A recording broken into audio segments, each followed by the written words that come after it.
ಇತ್ತೀಚಿನ ಸಂಚಿಕೆಗಳನ್ನು ಜಾಹೀರಾತಿನ ಕಿರಿಕಿರಿ ಇಲ್ಲದೆ ನೋಡಿ.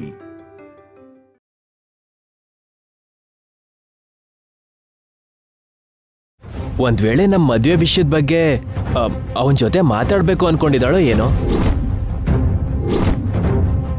ನಿನಗ್ ತಂದೆ ತಾಯಿ ಇಲ್ಲ ಅಂತ ಗೊತ್ತಿರೋದಕ್ಕೆ ಅಣ್ಣನೇ ದೊಡ್ಡವನಾಗ್ತಾನೆ ಅಂತ ಅವ್ರ ಉದ್ದೇಶ.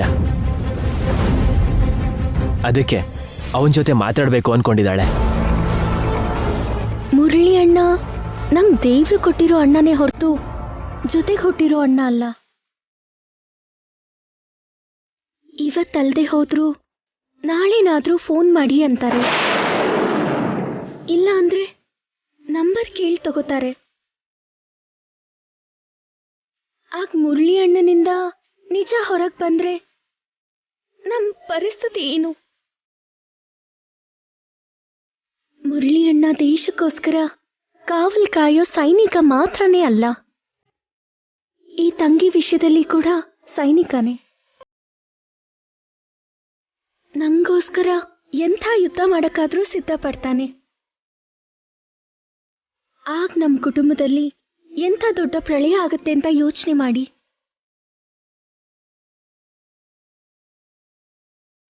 ನನಗೂ ಕೂಡ ಅದೇ ಟೆನ್ಷನ್ ಆಗಿದೆ. ಒಳ್ಳೆ ವಿಷಯಗಳು ಮೂರನೇ ವ್ಯಕ್ತಿಯಿಂದ ಗೊತ್ತಾದಾಗ ಒಳ್ಳೆತನ ಜಾಸ್ತಿ ಆಗತ್ತೆ. ಅದೇ ಸುಳ್ಳುಗಳು ಬೇರೆಯವರಿಂದ ಗೊತ್ತಾದಾಗ ಕಳ್ತನ ಮಾಡ್ದವ್ರಿಗಿಂತ ಕೀಳಾಗ್ಬಿಡ್ತೀವಿ. ನಾವ್ ಇಷ್ಟು ದಿನ ಕಾದಿದ್ದು ದೋಷಿಗಳು ಅಂತ ಅನ್ನಿಸ್ಕೊಳ್ಳೋದಕ್ಕ? ದ್ವೇಷಿಸೋರು, ಪಿತೂರಿ ನಡ್ಸೋರು, ಆರೋಪ ಮಾಡೋರ್ ಮಧ್ಯೆ ನಮ್ ಮದ್ವೆ ವಿಷಯ ಬಯಲಾಯ್ತು ಅಂದ್ರೆ ನಮ್ ಬೆಲೆನ ನಾವ್ ಕಳ್ಕೊಂಡ್ಬಿಡ್ತೀವಿ. ನಮ್ ಪ್ರೀತಿ ಕುಟುಂಬಕ್ಕೆ ದೂರ ಆಗ್ಬಿಡ್ತೀವಿ. ಹಾಗೇನಾದ್ರೂ ನಡೆದ್ರೆ ನಾನ್ ತಡ್ಕೊಳ್ಳಲ್ಲ ರೀ, ತಡ್ಕೊಳ್ಳೋದಿಲ್ಲ. ಇಲ್ಲಿ ನಡೀತಿರೋ ವಿಷಯಗಳ ಬಗ್ಗೆ ಮುರಳಿ ಹತ್ರ ನಾನು ವಿವರವಾಗಿ ಹೇಳಿ ಅಪ್ಪಿತಪ್ಪಿನೂ ಬಾಯಿ ಬಿಡಬೇಡ ಅಂತ ಹೇಳ್ತೀನಿ. ಹಾಗಾದ್ರೆ ಒಂದ್ಸಲ ನೀವು ಫೋನ್ ಟ್ರೈ ಮಾಡಿ.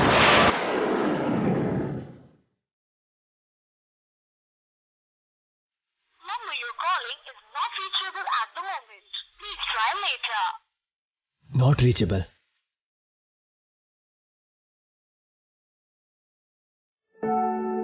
ನಮ್ಮಿಬ್ರ ಮಧ್ಯೆ ಯಾವಾಗ ಎಂತ ಆಘಾತ ಏರ್ಪಡುತ್ತೋ ಅಂತ ಕ್ಷಣ ಕ್ಷಣನೂ ಭಯ ಆಗ್ತದೆ ರೀ. ಮುರಳಿ ಅಣ್ಣಂಗೆ ಅತ್ತೆ ಫೋನ್ ಮಾಡಿದ್ರೂ ಇಲ್ಲ ಮುರಳಿ ಅಣ್ಣನೇ ಯಾವತ್ತಾದ್ರೂ ಭೇಟಿ ಮಾಡಿದ್ರು ನಮ್ ಬಗ್ಗೆ ಗೊತ್ತಾಗ್ಬಿಡತ್ತೆ ರೀ. ನಮಗ್ ಗೊತ್ತಿಲ್ದೇನೆ ಮುರಳಿಯ ಅಮ್ಮವ್ರನ್ನ ಭೇಟಿ ಮಾಡೋಕೆ ಸಾಧ್ಯ ಇಲ್ಲ. ಅಕ್ಕನ ಹತ್ರ ಏನೋ ನಮ್ ಮದ್ವೆ ವಿಷಯನ ಮನೇಲಿ ಹೇಳಿದೀವಿ ಅಂತ ಸುಳ್ಳು ಹೇಳಿದ್ವಿ. ಭಾವ ನೋಡಿದ್ರೆ ಮತ್ತೆ ನನ್ಗೋಸ್ಕರ ಹುಡ್ಕೋದಕ್ಕೆ ಶುರು ಮಾಡಿದ್ದಾರೆ.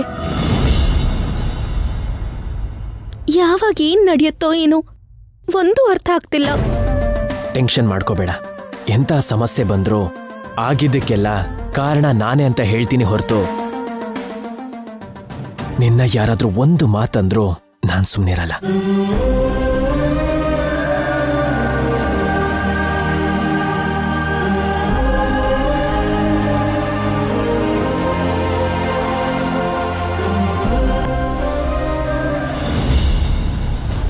ಸುಜಾತ, ಏ ಸುಜಾತ, ಇಲ್ಲಿ ಬಾರೆ.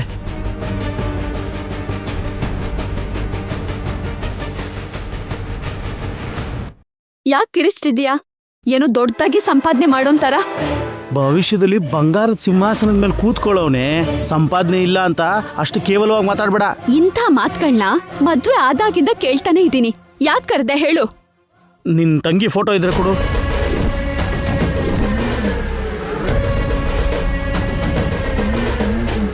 ಏನು ಹಾಗೆ ನೋಡ್ತಿದ್ಯಾ? ನನ್ ತಂಗಿ ಫೋಟೋ ಇಟ್ಕೊಂಡು ನಿನಗೇನಾಗ್ಬೇಕು? ಮದುವೆಗೆ ಸಂಬಂಧ ನೋಡೋಣ ಅಂತ. ಒಂದ್ಸಲ ಕರ್ಕೊಂಡ್ ಬಂದಿದ್ದಲ್ಲೋ ದೊಡ್ಡ ಸಂಬಂಧ. ಎದುರುತ್ರ ಕೊಡದೇನೆ ಫೋಟೋ ಇದ್ರೆ ಕೊಡು. ನನ್ನ ಹತ್ರ ಇಲ್ಲ. ಇನ್ನೊಂದ್ಸರಿ ಅವಳ ತಂಟೆಗೇನಾದ್ರೂ ಹೋದ್ರೆ ಚೆನ್ನಾಗಿರಲ್ಲ. ನಿನ್ ತಂಗಿ ಖಂಡಿತ ಈ ಸಿಟಿಲೇ ಇದ್ದಾಳೆ ಅನಿಸ್ತಿದೆ. ಮೊಬೈಲಲ್ಲಿರೋ ಫೋಟೋನ ಜನರಿಗೆ ತೋರಿಸೋದಕ್ಕೆ ಟ್ರೈ ಮಾಡ್ತಾ ಇದ್ರೆ ಒಬ್ಬ ಬಂದು ಡಿಲೀಟ್ ಮಾಡ್ಬಿಟ್ಟ. ಅಷ್ಟೇ ಅಲ್ಲ, ಅವನಿ ಬಗ್ಗೆ ನನ್ನ ಸ್ಟೈಲಲ್ಲಿ ನಾನು ಮಾತಾಡ್ತಿದ್ರೆ ನನ್ನ ಕತ್ತು ಕೂಡ ಹಿಡ್ಕೊಂಡ.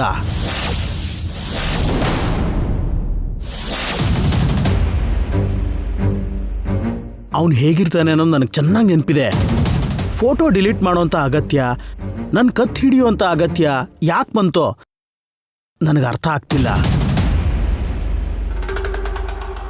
ಆ ರೇಂಜಲ್ಲಿ ರಿಯಾಕ್ಟ್ ಆದ ಅಂದರೆ ಅವನಿಗೆ ಖಂಡಿತ ಅವನಿ ಬಗ್ಗೆ ಗೊತ್ತಿರುತ್ತೆ. ಅವನಿಗೂ ಅವನಿಗೂ ಏನೋ ಸಂಬಂಧ ಇದೆ. ಹೇಗಿದ್ದಾನೆ? ತುಂಬ ವಯಸ್ಸಾದವನ ಇಲ್ಲ, ನನ್ನ ತಮ್ಮನ ವಯಸ್ಸು ಅನ್ಸುತ್ತೆ. ಚಿಕ್ಕ ಗಡ್ಡ, ಏನೋ ನನ್ನ ಮೇಲೆ ಕೋಪ ತೋರಿಸ್ದ ಅನ್ನೋದು ಬಿಟ್ರೆ ವ್ಯಕ್ತಿ ಮಾತ್ರ ತುಂಬ ಸೌಮ್ಯವಾಗಿರ್ತಾನೆ. ಸೀರಿಯಲ್ ಹೀರೋ ಥರ ಇದ್ದ. ಈ ಸರಿ ಅವನು ಎಲ್ಲೇ ಕಾಣಿಸಿದ್ರು ನಾನು ಅವನನ್ನು ಫಾಲೋ ಮಾಡ್ತೀನಿ. ಅವನಿ ಬಗ್ಗೆ ಕೆಟ್ಟದಾಗಿ ಮಾತಾಡಿದಾಗ ಕತ್ತಿಡಿಯೋ ಅಗತ್ಯ ಶ್ರೀಕರ್ಗೆ ಬಿಟ್ರೆ ಮತ್ತೊಬ್ರಿಗಿರಲ್ಲ. ಖಂಡಿತ ಶ್ರೀಕರೇ ಆಗಿರ್ತಾನೆ.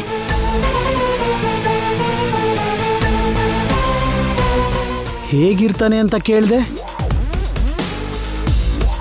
ನಿನಗೇನಾದ್ರೂ ಗೊತ್ತಾ? ತಲೆ ಏನಾದ್ರೂ ಕೆಟ್ಟಿದ್ಯಾ ಹೇಗೆ? ನನಗೇನ್ ಗೊತ್ತು? ನನಗೆ ಚಿಕ್ಕ ಅನುಮಾನ ಬಂಗಾರ. ಏನದು? ಅವನಿ ಎಲ್ಲಿದ್ದಾಳೆ ಅಂತ ನಿನಗೆ ಗೊತ್ತಲ್ವಾ? ಅವನಿ ಜೊತೆ ನೀನು ಫೋನಲ್ಲಿ ಮಾತಾಡ್ತಿದ್ಯಾ ಅಲ್ವಾ?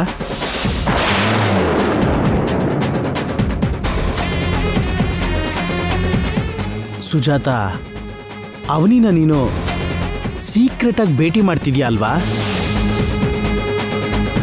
ಹೇಳು ಬಂಗಾರ. ಎಲ್ಲೇ ಇದ್ರೂ ಸಂತೋಷವಾಗಿರ್ತಾಳಂತ ಗೊತ್ತು, ಆದ್ರೆ ಎಲ್ಲಿದ್ದಾಳು ಅಂತ ಗೊತ್ತಿಲ್ಲ. ಯಾಕೆ ಅನುಮಾನ ಬರ್ತಾ ಇದೆ ಅಂದ್ರೆ ನಿನ್ ತಂಗಿ ಬಗ್ಗೆ ನಿಂಗೆ ಚಿಂತೆನೂ ಇಲ್ಲ, ಅವಳ ಬಗ್ಗೆ ಭಯನೂ ಇಲ್ಲ. ಅದಕ್ಕೆ ಕೇಳ್ದೆ. ಇದಕ್ಕೂ ಮುಂಚೆ ನಿನ್ ತಂಗಿ ಫೋಟೋ ಗೋಡೆ ಮೇಲೋ ಟೇಬಲ್ ಮೇಲೋ ಬೀರೂನಲ್ಲೋ ಇರ್ತಾ ಇತ್ತು. ಈಗ ಮಾತ್ರ ನನ್ನ ಕಣ್ಣಿಗೆ ಕಾಣಿಸ್ದೇ ಇರೋ ಹಾಗೆ ಮಾಡಿದ್ಯಾ. ನಿನ್ನ ತಂಗಿಗೋಸ್ಕರ ನನ್ನ ಬೇಟೆ ಮತ್ತೆ ಶುರುವಾಗಿದೆ.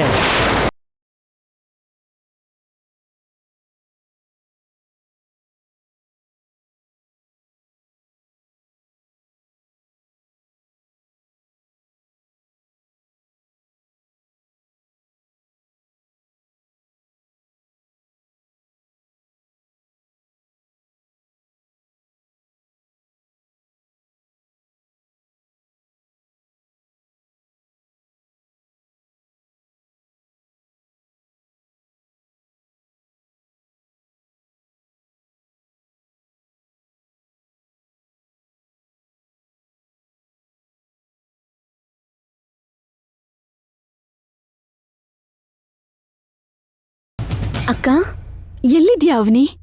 ಮನೇಲಿದ್ದೀನಿ. ಹೇಳಕ್ಕ.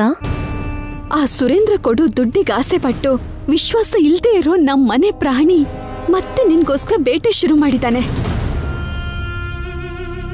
ಈ ವಿಷಯ ನಿನಗ್ ಶ್ರೀಕರ್ ಹೇಳಿರ್ತಾನೆ ಅಲ್ವಾ? ಭಾವ ನನ್ನ ಫೋಟೋ ಹಿಡ್ಕೊಂಡು ಹುಡುಕ್ತಾ ಇರೋದು, ಅವ್ರ ಹತ್ರ ಬಂದು ಕೇಳಿದ್ದು, ಅವ್ರ ಫೋಟೋನ್ ಡಿಲೀಟ್ ಮಾಡಿದ್ದು ಎಲ್ಲ ನನಗೆ ಗೊತ್ತಕ್ಕ.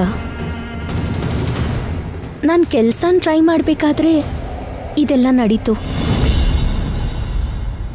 ಜಾಬ್ ಬಗ್ಗೆ ಅವರು ಯಾವುದೋ ನಿರ್ಧಾರ ತಗೊಂಡಿದ್ದಾರೆ. ಸತ್ಯದಲ್ಲೇ ಸೇರ್ಕೊಳ್ತೀನಿ.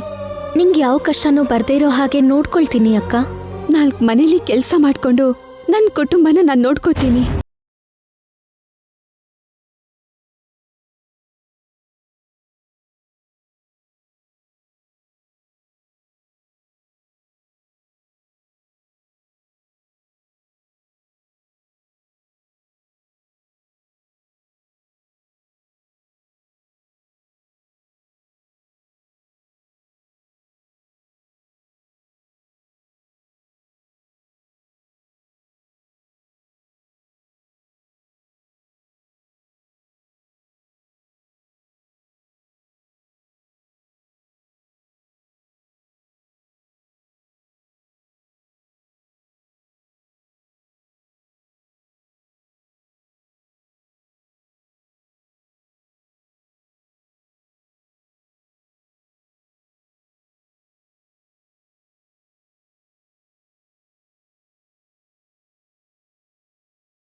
ಹಾಯ್ ಕಣೋ. ಹಾಯ್. ಇಷ್ಟು ಅರ್ಜೆಂಟಾಗಿ ಎಲ್ಲಿ ಹೊರಟಿದ್ಯಾ? ಬೆಂಗಳೂರು ಕಣೋ. ಬೆಂಗಳೂರಾ? ಯಾಕೆ? ನನ್ನ ತಂಗಿ ನೋಡೋದಕ್ಕೆ. ತಂಗಿನ? ನಿನಗೆ ತಂಗಿ ಯಾರು ಇಲ್ವಲ್ಲ? ದೇವ್ರು ಕೊಟ್ಟಿರೋ ತಂಗಿ ಇದ್ದಾಳಲ್ವೇನೋ. ಈ ಪ್ರಯಾಣದಲ್ಲಿ ದೇವ್ರು ಕಳ್ಸಿರೋ ಅಣ್ಣ ನೀವೇ. ಆಶೀರ್ವಾದ ಮಾಡಿ ಅಣ್ಣ. ನನಗೆ ತಂಗಿ ಇಲ್ಲ. ಈ ಕ್ಷಣದಿಂದ ನೀನೇ ನನ್ನ ಸ್ವಂತ ತಂಗಿ. ನನ್ನ ತಾಯಿ ಹೊಟ್ಟೆಲಿ ಹುಡ್ತೇ ಹೋದ್ರು ಸ್ವಂತ ತಂಗಿ ಹಾಗಾಗಿದ್ದಾಳ ಅವಳು. ಅವಳ ಅಣ್ಣ ಅಂತ ಕರೆದಾಗ ಎಷ್ಟು ಸಂತೋಷ ಆಗುತ್ತೋ ಅದನ್ನು ನನ್ನ ತಂಗಿ ಬಾಯಿಂದ ಕೇಳಿದ ಮೇಲೆ ನನಗೆ ಅರ್ಥ ಆಗಿದ್ದು. ಈ ನಡುವೆ ನನ್ನ ಬೆಸ್ಟ್ ಫ್ರೆಂಡ್ ಶ್ರೀಕರ್ ಎಕ್ಸ್ಪೆಕ್ಟ್ ಮಾಡ್ದಿರೋ ಸಿಚುವೇಶನಲ್ಲಿ ಚೆನ್ನೈ ಸ್ಟೇಷನಲ್ಲಿ ನನ್ನ ತಂಗಿನ ಮದುವೆ ಮಾಡ್ಕೊಂಡ. ಅದಾದ್ಮೇಲೆ ಅವ್ರನ್ನ ನೋಡೋಕೆ ಆಗಲಿಲ್ಲ. ಅನ್ಕೊಳ್ದೆ ನಂಗೆ ರಜಾ ಸಿಕ್ಕಿರೋದ್ರಿಂದ ತಕ್ಷಣ ಹೋಗಿ ಅವರಿಬ್ರು ಎಷ್ಟು ಆನಂದವಾಗಿದ್ದಾರೆ ಅಂತ ನೋಡಬೇಕು. ಹಾಗಾದ್ರೆ ನೀನು ಅವ್ರಿಗೆ ಫೋನ್ ಮಾಡಿದ್ದ? ನೀನು ಬರ್ತೀನಿ ಅಂತ ಗೊತ್ತಾದ್ರೆ ತುಂಬಾ ಖುಷಿ ಪಡ್ತಾರಲ್ವಾ? ಅವ್ರು ನನ್ನ ಸಡನ್ ಆಗಿ ನೋಡಿ ಆಶ್ಚರ್ಯ ಪಡಬೇಕು. ಅದಕ್ಕೆ ಫೋನ್ ಮಾಡದೆ ಹೋಗ್ತಿದ್ದೀನಿ. ಆ ಸರ್ಪ್ರೈಸ್ ನನಗೆ ಇನ್ನಷ್ಟು ಖುಷಿ ಕೊಡುತ್ತೆ. ಸರಿ ತಗೋ, ಕಾರ್ ಪಾರ್ಕಿಂಗಲ್ಲಿದೆ, ಹೊರಗಡೆ ನಿಲ್ಸು, ಬಂದ್ಬಿಡ್ತೀನಿ. ಓಕೆ? ಸರಿ ಕಣ.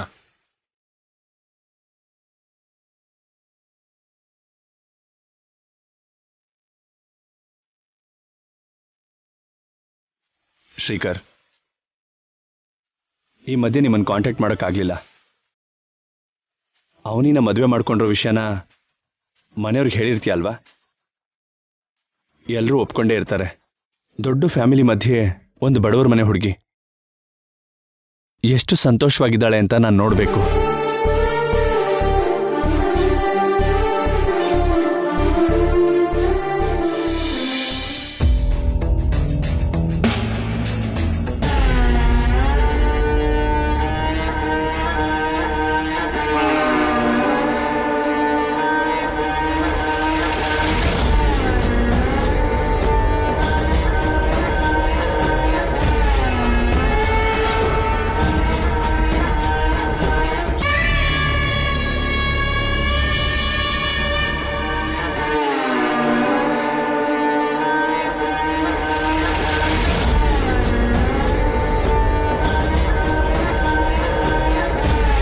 ಲೇ, ಪಲ್ಲವಿ ನಿನ್ ನೋಡಿ ನಗ್ತಾ ಹೋಗ್ತಿದ್ಲೋ?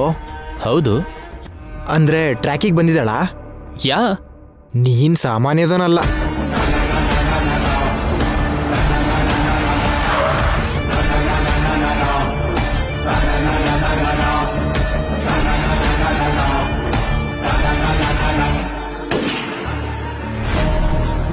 ಎಷ್ಟು ಚೆನ್ನಾಗಿರೋ ಹುಡುಗಿನಾದ್ರೂ ಬೀಳ್ಸ್ಕೊಂತೀಯ. ನಂಗೂ ಏನಾದರೂ ಟಿಪ್ಸ್ ಕೊಡ್ಬೋದಲ್ವಾ? ಪಾರ್ಟಿ ಅರೇಂಜ್ ಮಾಡು, ಆವಾಗ ಹೇಳ್ತೀನಿ. ನೆಕ್ಸ್ಟ್ ನಿನ್ ಕೈಯಲ್ಲಿ ಬಲಿಯಾಗೋ ಹುಡುಗಿ ಯಾರೋ? ಇದು ನಿಮ್ಮ ಆಫೀಸ್ ಅಲ್ವಾ ರೀ? ಹೌದು. ಇಲ್ಲಿಗೆ ಯಾಕೆ ಕರ್ಕೊಂಬಂದ್ರಿ? ಒಳಗಡೆ ಹೋದ್ಮೇಲೆ ಗೊತ್ತಾಗತ್ತೆ, ನಡಿ.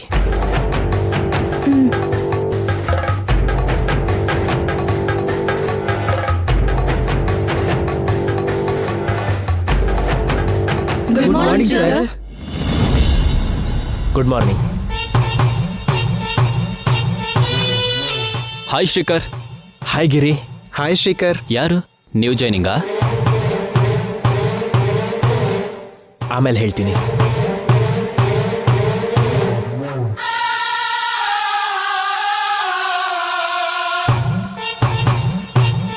ಪವನ್, ಪ್ರಾಡಕ್ಟ್ ಡೆಲಿವರಿ ಆಯ್ತಾ? ಆಯ್ತು Shri. Okay. Okay guys, will you please carry on? I will be back in 10 minutes. Okay Shri. ಬಾ.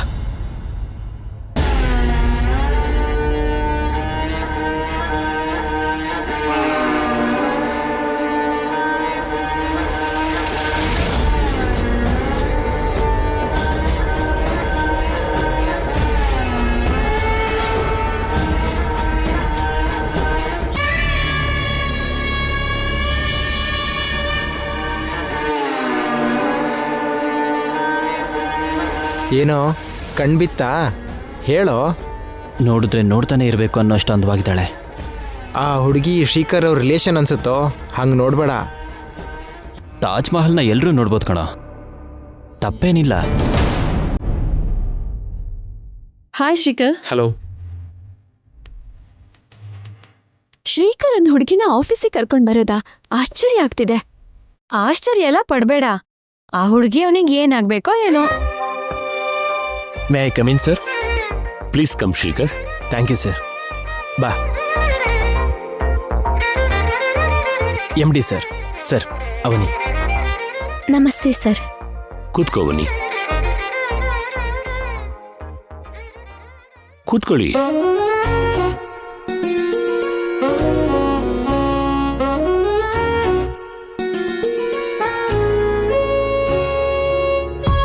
ಶ್ರೀಕರ್ ನಿನ್ ಜಾಬ್ ಟ್ರಯಲ್ಸ್ ಬಗ್ಗೆ ಹೇಳಿದಾನಮ್ಮ.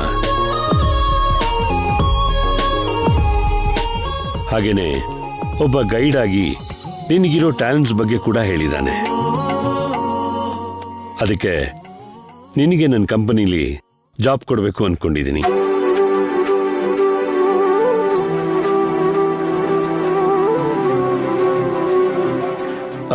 ಅನ್ಕೊಳ್ಳೋದಲ್ಲ, ಕೊಟ್ಟಿದ್ದೀನಿ.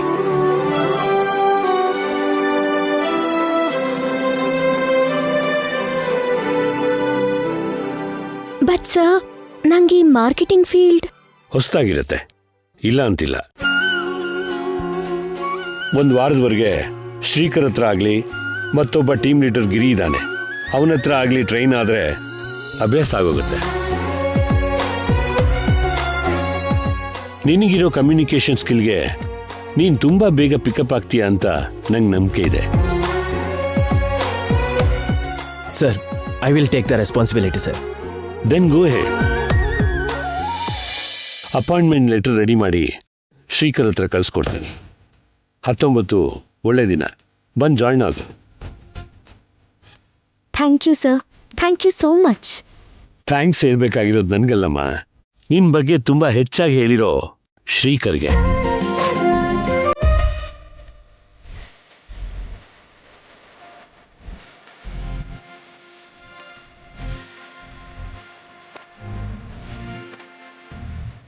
ಇನ್ನೇನು ಶ್ರೀಕರ್? Nothing sir. ನಿನ್ನ ಮ್ಯಾರೇಜ್ಗೋಸ್ಕರ ಎಲ್ಲರೂ ವೆಯ್ಟ್ ಮಾಡ್ತಿದ್ದೀವಪ್ಪ.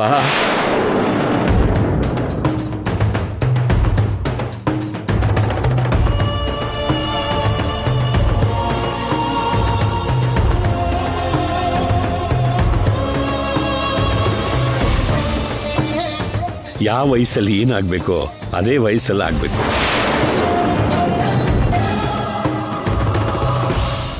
ನಿನ್ನ ವಯಸ್ಸಿನವ್ರ ಪ್ರೀತಿಗೆ ಬಿದ್ದು ವರ್ಷ ಮುಗಿಯೋದ್ರೊಳಗಡೆ ಮದುವೆ ಮಾಡ್ಕೋತಿದ್ದಾರೆ.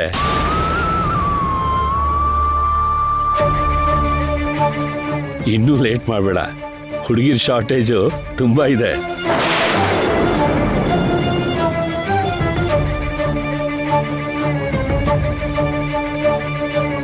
ಸರಿ ಸರಿ, ನೀವು ಹೊರಡಿ. ಜಾಯ್ನಿಂಗ್ ದಿನ ಸ್ಟಾಫ್ ಎಲ್ರಿಗೂ ಪರಿಚಯ ಮಾಡು Shrikar. Okay sir. Once again thank you so much sir.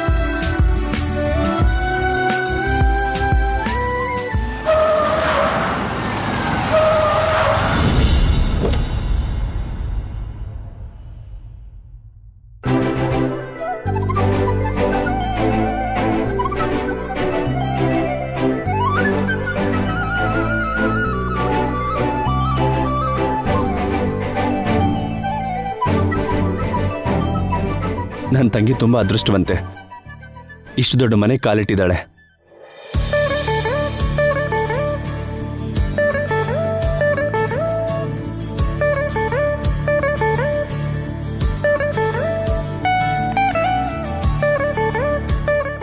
ನಮ್ಮ ಅವನಿ ತುಂಬ ಅದೃಷ್ಟವಂತೆ.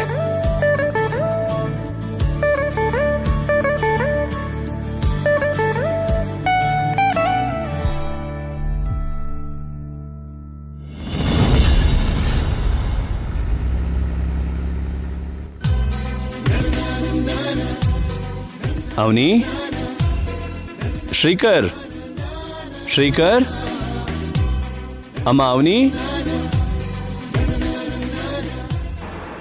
ಜಾಬ್ಗೆ ಹೋದ್ರೆ ದಿನ ಪೂರ್ತಿ ನಿಮ್ಮನ್ನು ಮಿಸ್ ಮಾಡ್ತೀನಿ ಅನ್ಕೊಂಡೆ. ನಿಮ್ಮ ಆಫೀಸಲ್ಲಿ ಜಾಬ್ ಕೊಡ್ಸಿದ್ದಕ್ಕೆ ಥ್ಯಾಂಕ್ ಯು ಸೋ ಮಚ್ ರೀ.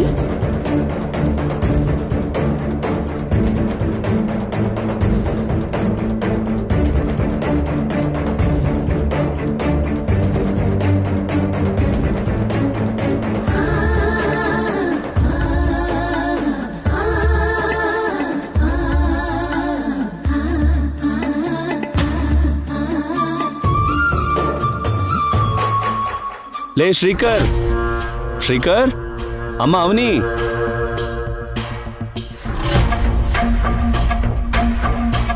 ಯಾರಪ್ಪ ನೀನು? ಇದಕ್ ಮುಂಚೆ ನೋಡಿರೋ ಫೋಟೋ ತರ ಕಾಣಿಸ್ತಿಲ್ಲ. ಮೊದಲು ಶ್ರೀಕರ್ನ ಕರೀರಿ. ಲೇ ಶ್ರೀಕರ್, ಶ್ರೀಕರ್, ಲೇ ಶ್ರೀಕರ್.